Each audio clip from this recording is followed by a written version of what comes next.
Cold drinks নিয়ে এসছে, ড্রিঙ্কসটা ফ্রিজে ঢুকিয়ে দিই, দুপুরে খেয়ে দিয়ে খাওয়া যাবে, ঠান্ডা হবে। এখানে নিয়ে এসছে আবার মিষ্টি, ঠিক আছে? এটা আমার সব থেকে প্রিয় মিষ্টি, দুধের দুধের মিষ্টিটা ফ্রিজে দিয়ে দিই। এই যে আঙুরগুলোর মধ্যে করে মিষ্টি হবে না। এখানে আছে বেগুন, গন্ধরাজ লেবু, ধনেপাতা, টমেটো, আর এখানে কি আছে?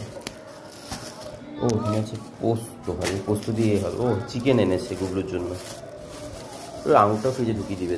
তো খাওয়া দাওয়া তো চলতেই থাকবে, বাট 10টা বাজে, রান্নাটা যদি এখন না বসাই তাহলে কিন্তু আজকে খেতে খেতে প্রচুর লেট হয়ে যাবে। তাই দুটো গ্যাস দুদিকে বসিয়ে দিয়েছি। এদিকে মাংসের আলু কেটে পেঁয়াজ বসিয়ে দিয়েছি, পেঁয়াজ ভাজতে ভাজতে এদিকে চাটনিটা ডান, কারণ চাটনিটা প্রথমে খালি কড়াইতে করে নেওয়া ভালো, পরে এইসব কড়াইতে মাছ মাংস হলে চাটনির একটা আঁশটে গন্ধ হয়ে যেত, তাই চাটনিটা আগে করে ঠান্ডা করতে দিয়ে দিয়েছি। আর এদিকে মাটন কষা, উফ কি যে দুর্দান্ত গন্ধ, আর তার সাথে এরকম যদি ইলিশ মাছ ভাজার গন্ধ ছাড়ে ভাই, তাহলে তো খিদে চচ্চড়িয়ে বেড়ে যায়। বাট এই ইলিশ মাছের আজকে কিন্তু একটা নতুন আইটেম করব, নতুন নয়, অলমোস্ট তোমরা অনেকেই খেয়ে থাকো। জাস্ট কালো জিরে কাঁচা লঙ্কা ফোড়ন দিয়ে ভাজা বেগুন আর ভাজা বেগুন আর ইলিশ মাছ দিয়ে একটু সর্ষে পোস্ত কাজু একসাথে বেটে নিয়েছি, দিয়ে আর একদম ইলিশ মাছের একটা রসা হবে সর্ষের। আর দেখো ডাল ফোড়ন দিয়ে নিয়েছি, আর ডালটা আজকে একটু কম হয়ে গেল কি করে বুঝলাম না।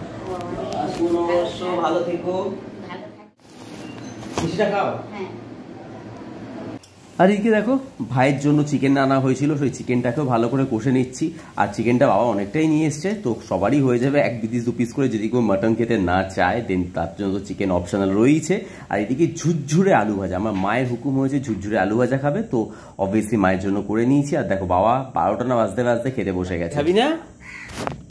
হ্যাঁ চ, তুই খাবি বলে কারেন্টে চলে গেল। চ, নতুন জামা পরে খিদে পাচ্ছে না? চল, নতুন নাইটি পরে মন্দাকিনী সেজে বসে আছো, চলো একটু হলুদ নিম পাতা কপালে টিপ দাও না। চান সকালে করে নিয়েছি, পুজো করলাম না, এবার এখন ওই বেলার দিকে যখন গা ধোবো ওই একটু করে লাগিয়ে গা ধুয়ে দেবো।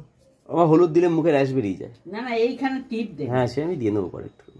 চলো খেয়ে নাও। এই যে স্যার আসুন আসুন আসুন। আজ নববর্ষের দিন সবাই একসাথে খেতে বসার মজাটাই আলাদা, কিন্তু বাবাকে তো আমরা কোনোদিনই পাই না, কারণ বাবা 12টা থেকে 12:30টার মধ্যে খেয়ে নেয়, আর আমাদের এই টাইমে খিদে পায় না।